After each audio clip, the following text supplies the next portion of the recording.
Indie horror games, probably one of the most recommended things for a balanced diet. Now, mind you, I'm not a doctor, so you don't have to take my word for it. But for me, I do love a buffet of indie horror titles, and we are so fortunate in this day and age to have some great platforms with some great indie horror game devs. Well, recently I was able to chat with Vidas from Vidas Games. Now, he has over 20 game titles on Steam alone, but also on itch. He is not only a game developer, but also a musician, does a lot of his own artwork as well as a lot of his own music. So he wears many hats, and I really wanted to dive into his thought process, his inspirations, as well as to chat about his upcoming titles, Smile Simulation, as well as Vermilion Arcade. So let's get into it. What drew you into creating games, especially horror titles, and what is it about the genre of horror that captivates you? This is what he had to say. At first, I was really into watching YouTube horror gameplay videos like PewDiePie and Markiplier. It was very entertaining, and I wanted to make something myself too. And with time, I kept learning how to make games better and how to work with horror. What I like about horror is the tension that it brings, supernatural beings, dreams, nightmares. I've heard a lot of people saying that my games are surreal, even before I knew what the term meant. I like psychological horror and cryptic storytelling with many possibilities for interpretations.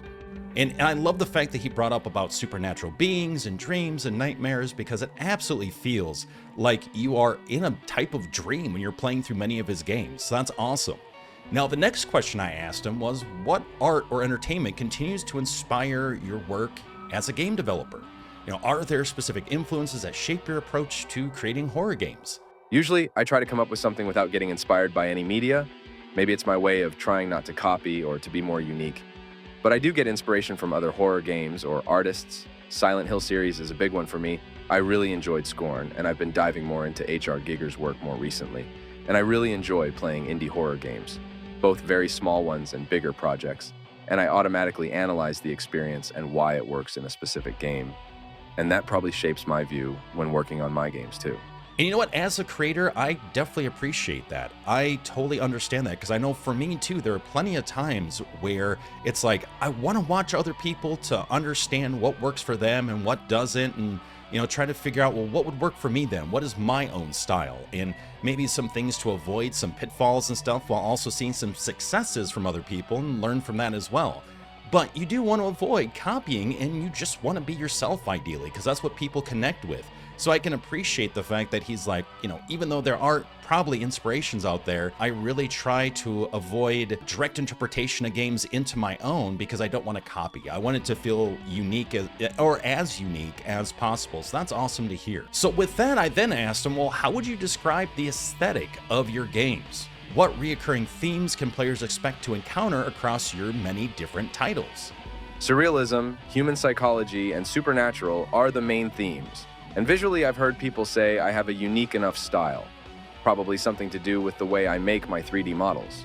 I have to say too that that's really neat about him sort of mentioning that his 3D models, or the way that he 3D models, does also impact the overall sort of flow of the game.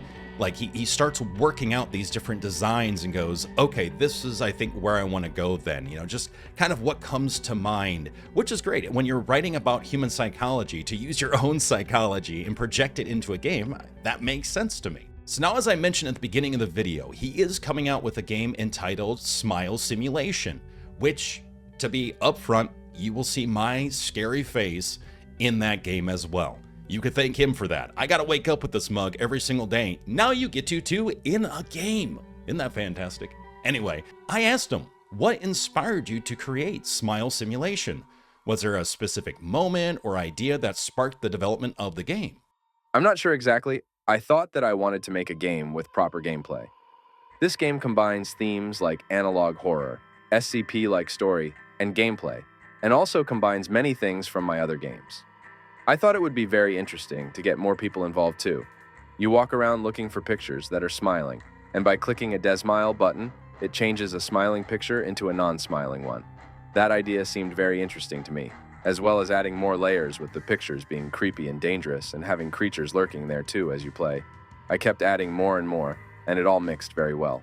he's giving it room to breathe. He's taking different ideas that he's had, come across some inspirations as well, and gone, okay, what can we do with this?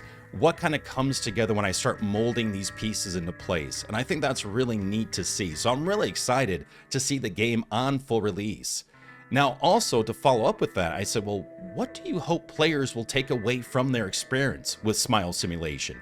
Once they're finally going through the world and experiencing this whole mixture of SCP elements and so forth, what do you hope their experience will be like in the end? And what emotions or thoughts do you want to leave them with after they've played the game? And this is what he had to say. I hope players will like the challenge of the gameplay itself and the variety of different things the game has to offer and surprise with the pictures, many creatures, and surreal environments. And I also hope players will like the tragic and weird story that shapes this world. Tragic and weird story. I'm intrigued. Especially when you're looking at the Steam page and you're looking at the images and you check out the trailer, and you can also listen to the soundtrack up on YouTube.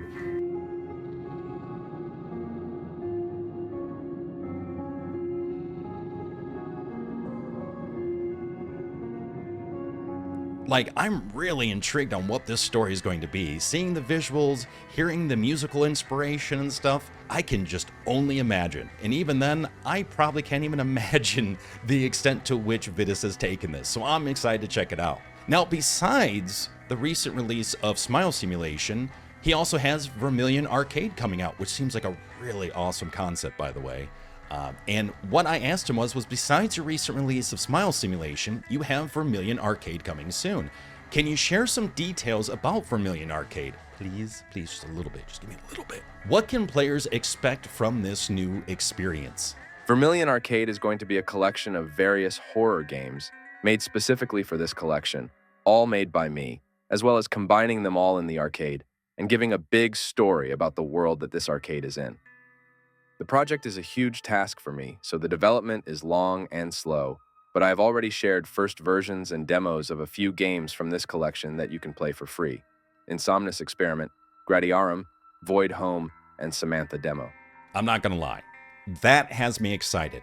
It's very meta, right? Like a game inside of a game. It's like you're playing these mini games, but then you're within the game itself, the Vermilion Arcade. And that itself has its own story. So it's like you get these little tidbits of stories and elements and stuff, and they all tie into the bigger picture of the arcade itself.